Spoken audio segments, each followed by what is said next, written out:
Hi friends, வேர்க்கடலை சட்னி எப்படி இருக்குன்னு செஞ்சு காட்ட போகிறேன். அதுக்கு வேர்க்கடலையை தோலெல்லாம் ரிமூவ் பண்ணி வச்சுக்கோங்க. கடுகு உளுத்தம் பருப்பு, ஒரு பத்தை தேங்காய், சின்ன வெங்காயம் ஒரு 15 பீஸ் எடுத்துக்கோங்க.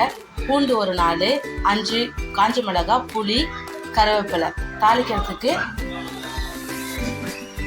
ஒரு 4 காஞ்ச மிளகாய். வெங்காயம், பூண்டு, காஞ்ச மிளகாய், கருவேப்பிலை எல்லாத்தையுமே எண்ணெயில் நல்லா வதக்கிக்கலாம்.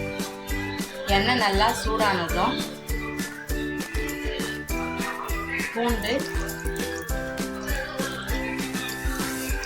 சின்ன வெங்காயம்,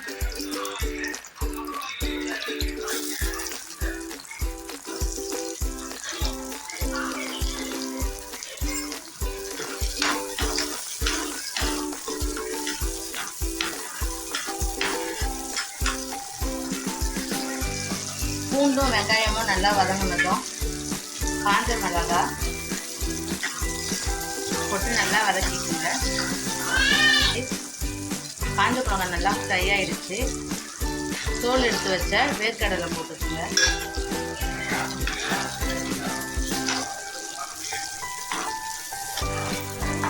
நல்லா ஃப்ரை பண்ணிக்கலாம்.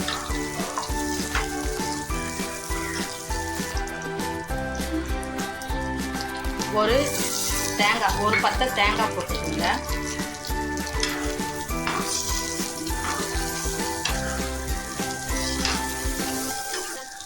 புளி,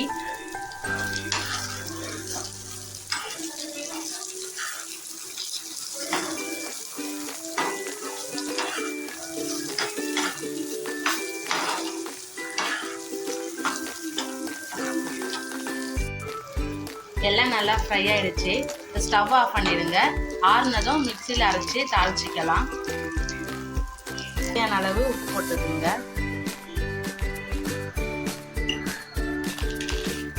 அரைச்சி எடுத்துக்கலாம். சட்னி அரைச்சாச்சு. தாளித்து ஊற்றிக்கலாம். அதே பாத்திரத்தில் 1.5 ஸ்பூன் அளவுக்கு எண்ணெய் ஊற்றிக்கோங்க. எண்ணெய் நல்லா சூடானதும் எடுத்து வச்சுருக்க கடுகு உளுத்தம் பருப்பு, காஞ்ச மிளகாய், கருவேப்பிலை அதில் சேர்த்துக்கலாம். எண்ணெய் நல்லா சூடாயிடுச்சு. கடுகு உளுத்தம் பருப்பு போட்டுக்கோங்க. கடுகு பொரியும் போதே 3 காஞ்ச மிளகாய்,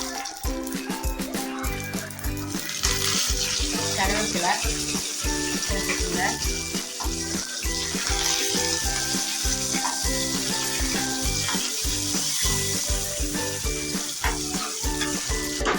வறுத்து வச்சதை இதை சேர்த்துக்கோங்க.